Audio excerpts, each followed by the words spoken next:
Hey everyone, Chris Carter here on the Locked On Steelers podcast. Today, we're going to take a lot of your questions, including if the Steelers were to trade back, who would be the trade targets to move back with? We'll talk about that and answer more of your questions on the Steelers quarterback situations, other targets in the draft, and how the Steelers are handling things moving forward, all here on the Locked On Steelers podcast. Let's get into it.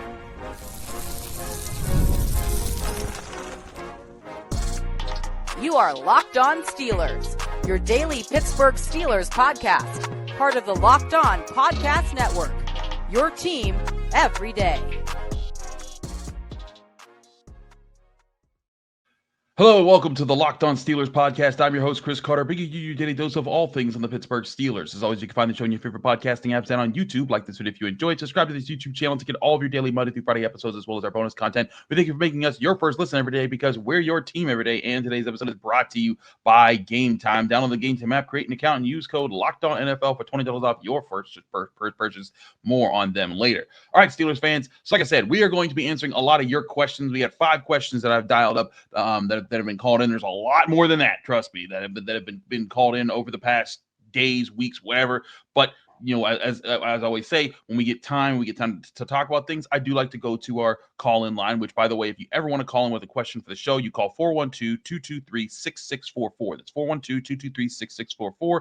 Leave your name, where you're from, keep your question under a minute. We'll try to get your question on the show here. And there's a lot of y'all that call in, and a lot of times questions get repeated. A lot of times things, sometimes go longer. But what I do is I keep a log of everyone who calls, and so I try to work everyone at some point throughout the offseason and even the season. So without further ado, I wanted to get into the first question here because I thought this was a good question. It was asked a little while back, but it was about the Steelers' potential for trading back in the draft because, as we've talked about, Alan Saunders said it on yesterday's episode, there's a good chance I think the Steelers do trade back this year in the draft, and that's not something they always do. They usually like to take advantage of where they are in the draft class. But this year, I think there's a chance for them to say, hey, you know what? We traded away a second-round pick for DK Metcalf. We want to recoup that pick, or at least a day 2 pick somehow. So trading back in the first round is our way to do it while still getting a viable player there. So where could they do that? Well, that was a good question asked by Dave out in Maryland. Dave, take it away with your question. Hi, this is Dave from Silver Spring. I had a question on the draft. Specifically, we hear lots of people say that the Steelers ought to trade back and get another pick, second round, third round, whatever. But in order for that to happen, there needs to be a trade partner. And no team is going to trade up any farther than they have to because they're going to want to get the most bang for their buck. So the team that's going to trade up with the Steelers is going to be one that wants to trade ahead of either the Chargers or possibly the Packers, depending on what kind of trade deal there might be. So in looking at the team needs for Chargers and Packers, it looks like they need a defensive line, edge rushers, and wide receivers, both of them.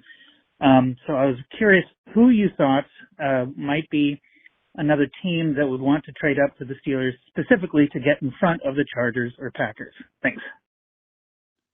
Thank you, Dave. As always, you can call in like Dave did at 412-223-6644. Leave your name, keep your question under a minute, and let us know where you're from, and we'll try to get you on the show just like we did for Dave. So, Dave, you are exactly correct. Whenever you're talking about trading back, you can't just say, hey, you're trading back, because you got to look at needs. You got to look at matchups, how things could match up as far as where someone wants to move things. Like for example, on this very show and on Channel 11, I predicted 2 years ago the Steelers were going to trade up ahead of the Jets to go get Broderick Jones because they knew they wanted one of those top tackles. He's probably going to be the last one available of the upper tier that they wanted, and they knew that the Jets needed an offensive tackle. The Jets tried to say, oh, we didn't really want him. Okay, but the point being, there are times you can see those things align. So good job on your part for even bringing that up, because a lot of people just think, oh, yeah, just trade back. It's that easy. You got to find suitable partners. And you also want to find not just suitable partners that want to trade ahead, but also can give you a good bang for your buck for trading down. Because if you just trade down and you just get like a 4th round pick, is that really worth it? I think you need to try to get a day 2 pick. So it might take, to your point here, Dave, it might take not just trading down to okay, the Steelers pick at 21, the Chargers at 22 and 23. It might not be trading to the Vikings at 24, the Texans at 25, because trading back 3 picks probably only gets you a 4th round pick at best if you're lucky. But if you trade back 6, 7 picks, 8 picks, 9 picks to the bottom of the first round. Then you start to approach that day 2 compensation where you could try to work some magic in there to get the extra day 2 pick back that you lost with the Metcalf trade. So let's look at that. Now, to your point, at least by my assessments, the Chargers probably are going to go after a wide receiver, probably going to go after an edge rusher with Bosa gone, probably going to look at defensive line. I think they could also try to do running back, but that's neither here nor there. But I can see them. Wide receiver will be a priority for them. Similarly, the Packers could use a wide receiver. I think they could also use a corner. I think the Chargers are less pressed for a corner right now, but the Packers could also use an edge rusher and D-line help. So, and a wide receiver. So the wide receiver is a prime position. Edge is a prime position. D-line is a position there. Corner also something to look out for. So I'm going to skip past. When you're looking at team needs, I'm going to skip back to the Vikings because I think the Steelers need to trade back further than 24. I'll skip back to Texans. I think it needs to go back to the 25.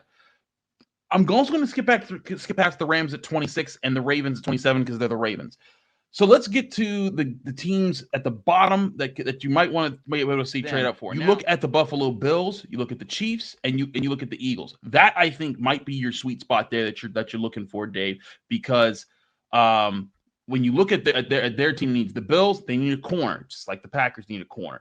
They need D-line, just like both those teams do. And they need wide receivers, just like both those teams do. So the Bills at 30, that's moving down 9 spots. That might get you compensation to want to be able to move back. Now, if you look at the over the cap trade value chart in how they do their point system there, the difference there is about 200 and some odd points between those spots. So that according to that chart, you wouldn't get a lot, but you might be able to finagle some abilities to like throw in a low round pick along with the first round pick to get the day 2 pick value that you really want there. So the Bills would be an option there, but so would the Chiefs. The Chiefs need D-line help moving forward because they lost Wharton to free agency. That's something that they need there. They could use edge rusher help, and personally, I think they should also be looking at wide receiver because I think they need to expand upon that position with Patrick Mahomes there more than they have already. And then you go to the Eagles. They could use, I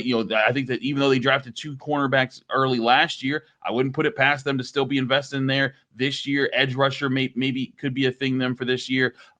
So those are 3 teams there. But I particularly look at the Bills and the Chiefs as teams that might want to move up and say, hey, let's go ahead. Because also, if you're looking at those teams are in win now mode. Like, the Chiefs, they got Patrick Mahomes. They both have their quarterbacks for a long time, but their cores have older players who will only be around for so much longer. So and those coaches, they want to strike while the iron is hot. So to answer your question, Dave, I could see the Bills and the Chiefs being teams that the Steelers are on the phone with on draft day saying, hey, what do you want? What do you want to give up for 21? And so I think that's the sweet spot if you go down there, because then if you're trading back from 21 all the way back to 30 or 31 in the NFL draft, then you are giving yourself the chance to get some real trade compensation back and actually recoup something like a day 2 pick. And again, you're probably going to need to throw in, a late day 3 pick or something like there to help balance it out a little bit more. But if that's what you're going for there, and that's what I think the Steelers would be going for, that would be the whole point of trading back. That's what I think would make a lot of sense there is going to that spot. And I think that if you did that, and here's the other factor in this is that if you're doing that, can you still get the player that you really want in the first round? Because to me, if Kenneth Grant's sitting there at 21 overall, it's tough for me to walk away from Kenneth Grant. But if Kenneth Grant's gone, and I think Derek Harmon is gonna be around when you get to 29, 30, that's where I might say, you know what, willing to roll the dice here. Get that extra pick and hope that Derek Harmon's still around, so you get your first round D tackle, you get your extra day 2 pick, and then you can go after corner, receiver, running back, quarterback, all those guys between your 2 day 2 picks and then your 4th round pick in the coming days in the NFL draft. That I think is the sweet spot there, and that was a very good question to lead us off today on what's going to be a big call-in show. With several other questions. We got lots of other questions to get to that you guys have called in about, so don't go anywhere. We got a lot to discuss here on the Locked On Steelers podcast. I'm your host, Chris Carter. Stick with us. We'll be right back. But first, I want to remind you this show is brought to you by Gametime. Imagine watching your favorite team live, feeling the energy of the crowd, and witnessing unforgettable moments. There's nothing like experiencing a big game in person. Getting tickets shouldn't be stressful. That's where Gametime comes in, because they make it easier than ever to grab last-minute tickets, even at unbeatable prices. With Gametime Picks, the app does all the hard work for you. It curates the best deals so you don't have to waste time searching through endless ticket listings. The curated deals make it super simple to find great tickets at a great price. No more sifting through thousands of options. The seat view feature is a game changer. Before I even hit buy, I can see exactly what my seat will look like in the venue. It's so reassuring, and the best part, you're covered with Gametime's lowest price guarantee. If you find a better deal somewhere else, they'll refund 110% of the difference of those prices. Plus, your tickets are guaranteed to be delivered on time with easy cancellations options if something comes up. Ready to make your next event even better? Download the Gametime app, create an account, use code LOCKEDONNFL for $20 off your first purchase. Terms and conditions apply. Again, that's code LOCKEDONNFL for $20 off. Download Gametime today. Last minute tickets, lowest price guaranteed.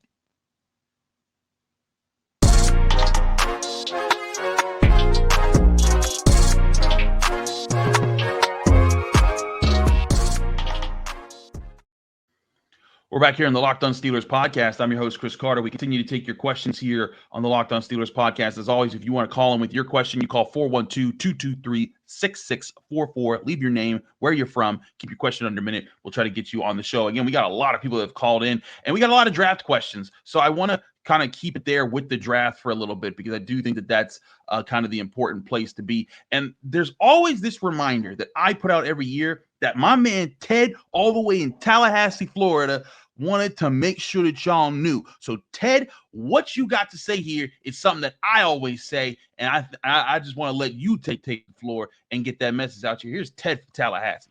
Hey, Chris. This is Ted from Tallahassee. Very excited for the next couple months. It's a great time of the year. I just was thinking there's a really important message that needs to be communicated, and it's going best player available is a recipe for success. Settling happens when you get your eyes focused on one position. And that includes D-tackle, that includes wide receiver, that includes running back. And we can look at the last year's draft and selecting a Peyton Wilson and selecting a Mason McCormick saying, oh, do we really need these right now? Well, only a year out. Isn't it really nice that we have them? So if Walter Nolan's there and he's the best player available, you take him. If McMillan's there and he's the best player available, you take him. It's really that simple. Thanks for taking my call.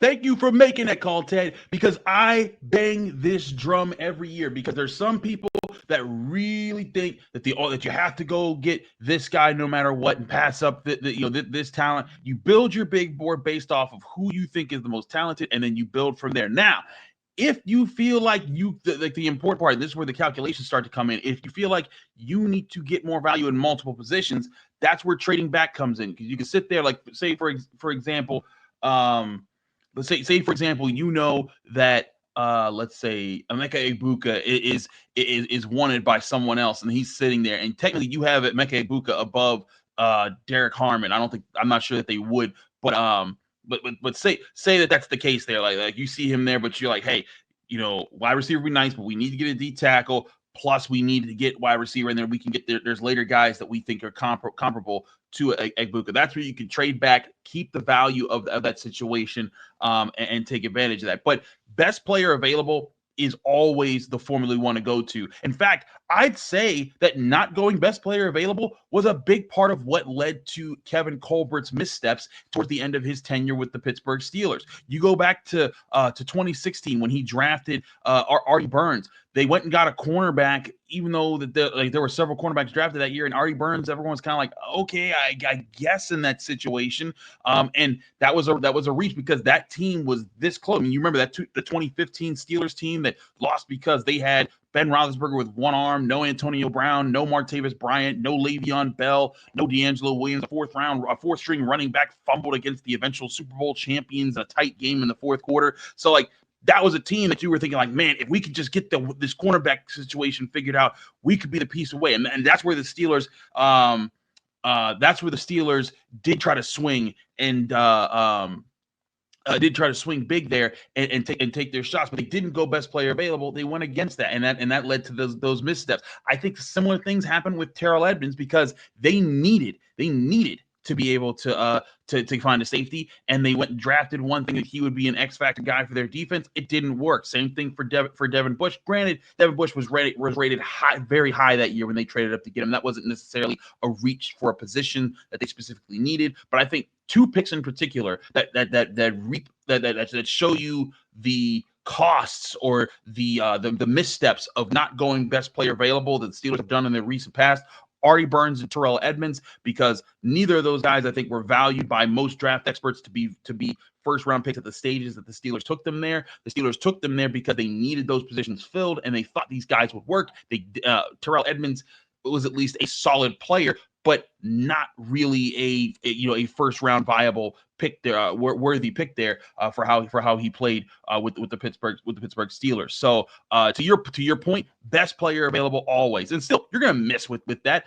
Teams miss all the time thinking best player available, but it's better to operate in that way and miss, knowing that you miss. Like, hey, trust your evaluation process that you're getting that best player available, because then you actually, whenever you make a mistake, you can go back and correct it and say, okay, this trait we valued, we missed on that. Let's correct that for the process moving forward. But when you start trying to vary where you're going here, like, oh, you only go here and you only go there because you're going after this specific position and that specific position, unless it's like quarterback, when that's a whole different ball game and you absolutely need to go get a franchise quarterback. I think that's the one thing that breaks best player available. But but I think that's why my philosophy has always been that. That's why whenever I talk about the draft, you keep to your big board. That's why when I'm working on my top 100 big board, I work down that big board and I rank those guys based off of how I've evaluated them. I'm hoping to have that done by early next week so we can talk about it here. It'll also be published in the Pittsburgh Post-Gazette. So if you want to read it there, but we'll definitely talk about it here as well as on the North Shore Drive podcast. But point being, you work with your big board, and the Steelers have their own big board, and that's where they're going to operate with best player available. So to your point, that's what we're doing there. We got to take other questions here. So let's deal with the best player available question, because there's one player that I think is really intriguing who, if he falls in the Steelers' range, could present an interesting dilemma. Here's Rick Simmons out of Canton, Ohio with that question. Yes, this is Rick Simmons from Canton, Ohio.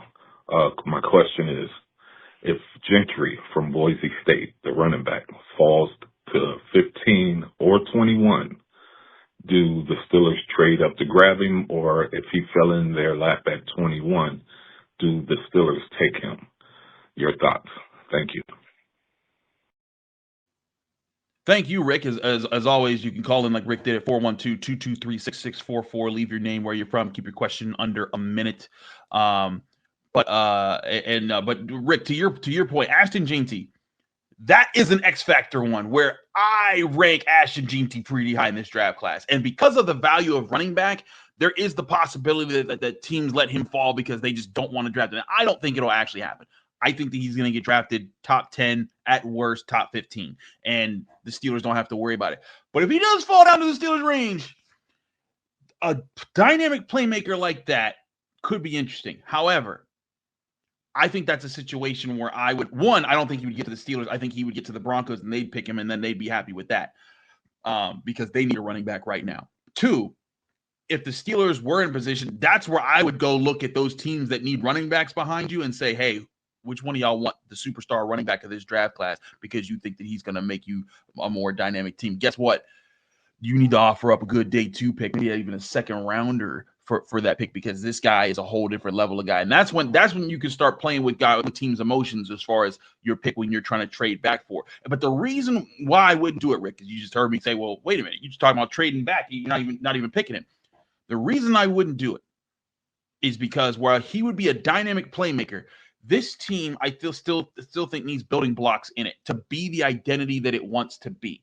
And we've talked about what that means on the offensive side of the ball. But what we've been talking about, like why they need to draft a tackle, why I think they still need help at corner, why they still need to figure some things out. They need to get this run defense together. It's because that's the identity of this team. Now, being able to run the ball, also the identity of this team. But I don't think running back talent is an issue on this roster right now. I think that if the offensive line gets it together, Jaylen Warren, and name a rookie running back that's not Ashton Jeanty that they could draft by the 4th round, I think that they'll have a good running, have enough talent in the running back room to make things happen as long as the offensive line takes a step up.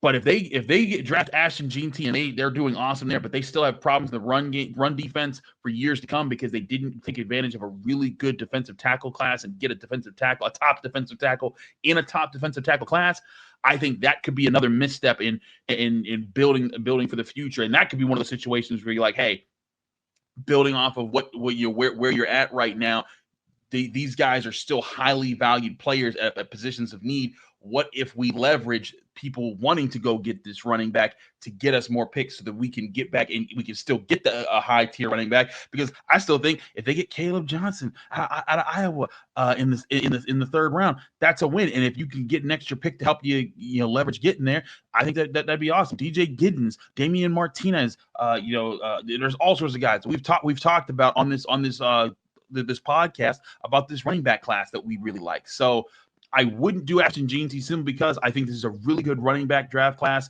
and you can get a ton of guys after this that will be really good. And if he falls to you at 21 somehow, I don't think he will, but if he falls to you, I would be on the phone seeing who wants their superstar running back and how much are you willing to give up to come get him at 21. But hey, it'd be really interesting to see if Ashton Jeanty was the Steelers pick in the 1st round this year. That would change a lot of things about how I see this offense going, because that would be a dynamic running back and in ways that Najee Harris never was, because Ashton Jeanty's speed and everything else that he does makes him a super dynamic player. But anyways, we got more calls to get to. We'll do that here on the Locked On Steelers podcast. I'm your host, Chris Carter. Stick with us. We'll be right back.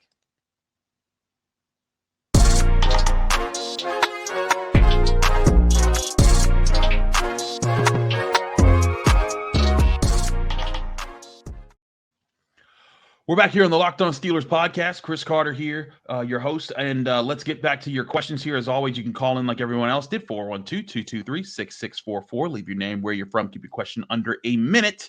We continue to address questions here, especially on the draft. So let's get to Joey out in Morgantown, West Virginia.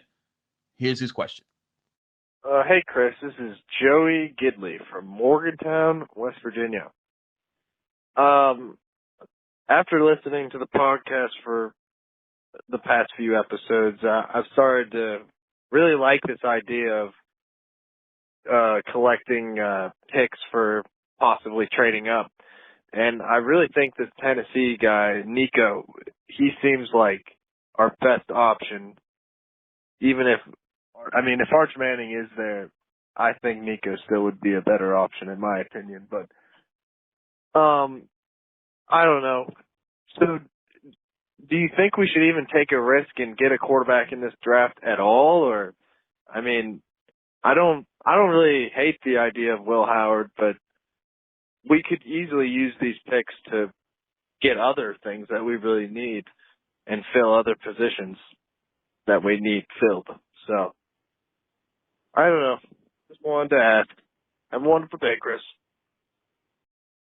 You have a wonderful day too, Joey, and thank you for the question. 412-223-6644 to get you calling like he did. Okay, so before we get into the double dipping, I will say this. I like Nico Iamaleava out of Tennessee. I like Archie Manning. I like Lenore Sellers out of South Carolina. I like a lot of these guys, but we got to see them play this next year before we start saying who we want over the other, because people was thinking Carson Beck was going to be a first-round pick this year. Now, I still thought that Carson Beck shouldn't be a first-round pick this year, but some people thought he could be, and he wasn't. There's also Drew Aller and all these other guys that could factor into this conversation. But for me, I look at this and I want to give it time. But there's exciting prospects that could be on the line for that. So I think you're doing a good job paying attention to those prospects that could be there. But should the Steelers double dip at quarterback both this year and next year? Yes.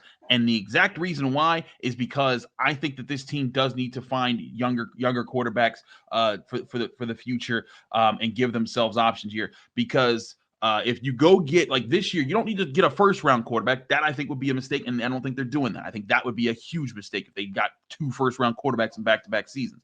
But if they got a quarterback in the 3rd or the 4th round or the 5th round, that's the sweet spot. Because I do think, as I've said before, I think this isn't a good starting quarterback class. This isn't a good franchise quarterback class. This is a good backup quarterback class, because I do think Will Howard's could be a good backup quarterback. I think Quinn Ewers could be a good backup quarterback. I think Riley Leonard could be a good backup quarterback. Oh, and by the way, those are the 3 quarterbacks that Mike Tomlin talked about being excited to be able to take a closer look at when he was at NFL owners meetings. So I look at that and I think, that makes a lot of sense for the Steelers to go after those guys, because you can have a young backup behind your future franchise quarterback that you're not paying big for it either ways. And by the way, you can also have Mason. So you could be developing 2 quarterbacks at the same time. And then who knows, some years down the line, you could pull a Matt Flynn. Like, if you don't know who Matt Flynn was, he was the guy that was supposed to be the Seahawks starting quarterback when Russell Wilson took over. He was a backup for a long time, I think, behind Aaron Rodgers. He flashed really big in 2 big games, got a big money contract, which got the Packers a nice comp pick. That's a smart usage of your resources. If the Steelers are able to get a quarterback, let him be a backup for a few years. He'll come in.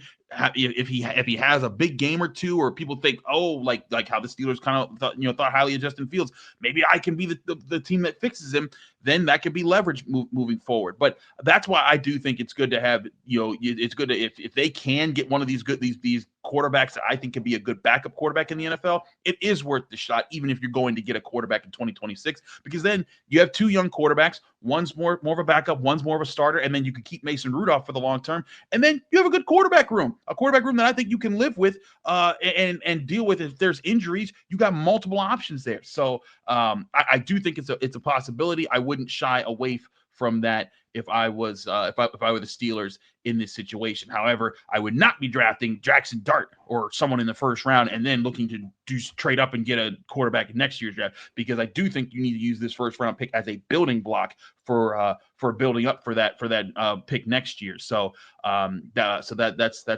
my answer on that question there. But we got one more question here. This one's about Mason Rudolph. Here's Russ from Hershey. Hey, Chris, my name is Russ Ovenstein from Hershey, PA. My question is, I would rather not sign Aaron Rodgers, spend $30 million to put a team around Mason, let him start this year. He deserves it. And then we have all these comp picks for next year. We should be able to move up very good in the 1st round to get a franchise quarterback. What's your thoughts on that? Thanks, buddy. Have a good day. Thank you, Russ. Appreciate your question. Appreciate you. I've seen you in the Locked On Steelers Facebook group, and you are appreciated, sir. But Russ, let's go over this. So clearly, I do think the Steelers are getting Aaron Rodgers, and I get what this was called a little bit earlier in the This call was made a little bit earlier in the process before we were pretty certain that Aaron Rodgers would be the guy. So don't everyone jump on Russ's back trying to say, "Oh, why would you ask this question now?" Because he was asking this earlier. But I wanted to bring it back up because I do think it's worthy. Talk about a few things. One, I don't think the Steelers are looking to invest around building on Mason Rudolph per se, even if he did end up being the starter. They're building up for that future quarterback. And I think Mason Rudolph, listen, I know that a lot of people like this guy. I know, and I think that he has an awesome story. Like I told y'all on this show, the night when he blew up on the Bengals in late in the 2023 season, when he told us that he was getting ready to take his commercial real estate exam because he thought he was going to be out of the NFL. I was like, man, that stuff is touching. And yeah, it'd be good to see that. But Mason Rudolph, I think, and I think I said this with Alan Saunders yesterday, Mason Rudolph knows what the deal is. He knows he's not a franchise quarterback or a real starting quarterback in the NFL. It's going to be around long-term to start. He's a backup quarterback. And last year was his chance to prove that. I remember when he went to the Titans and he was starting and people saw him throw a touchdown early against the Bills or something like that. And people were like, oh, look at him. He's lighting it up. Look at him. He's doing it. And then all of a sudden they're like, oh, wait, no, that's the Mason Rudolph that's always been with the Steelers. And he actually did worse with the Titans than he did with the Steelers. So, okay, yeah, he was just a backup in there. But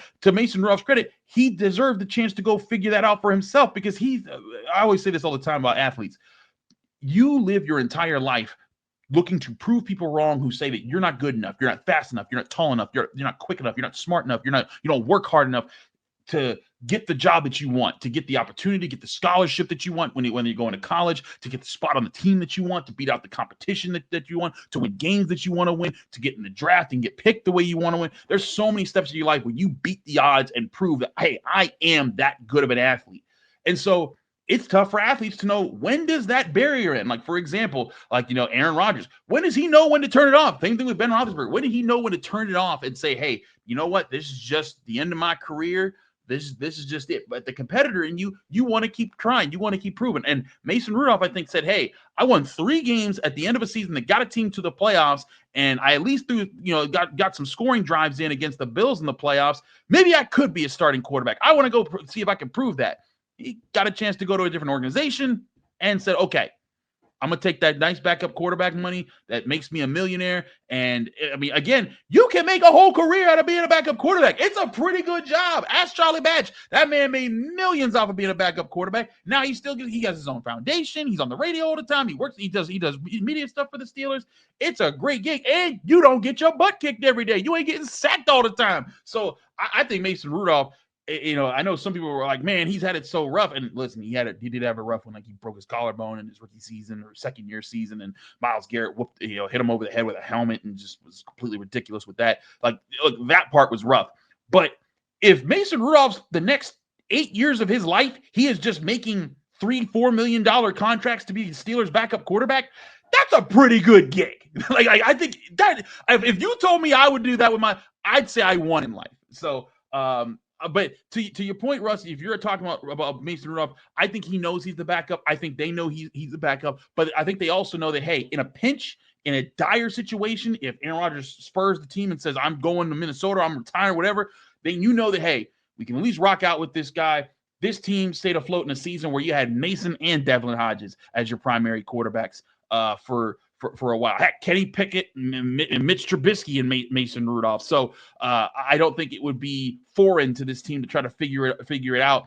And I think Mason Rudolph would do a fine job. I think he holds himself up well. I think he still is a viable, solid quarterback that plays to the system. And I think that he'll do what they ask of him, and that's all they're going to do. And they're not going to ask a whole lot of the quarterback position. But at the same time, the moves that I would put around Mason Rudolph would not be about Mason Rudolph. It would be about how I want this team to be designed moving forward. What is Andy Weidel and Omar Khan's vision for building this new nucleus that you want to be a mean, physical team on both sides of the ball with younger players that are changing that? How this offensive line, how does that congeal? How does that group come together? The defense, how does it get nastier and better this upcoming season? What weapons and what chemistry do you develop in the offense so that next year when the quarterback comes in that you draft to be that guy, like you said, Russ, that he can hit the ground running? It's less about Mason, more. I think that the thing with Mason will be, can Mason just fit in the puzzle and just do the standard job of quarterback and managing the game and letting these other playmakers, the other parts of this offense work?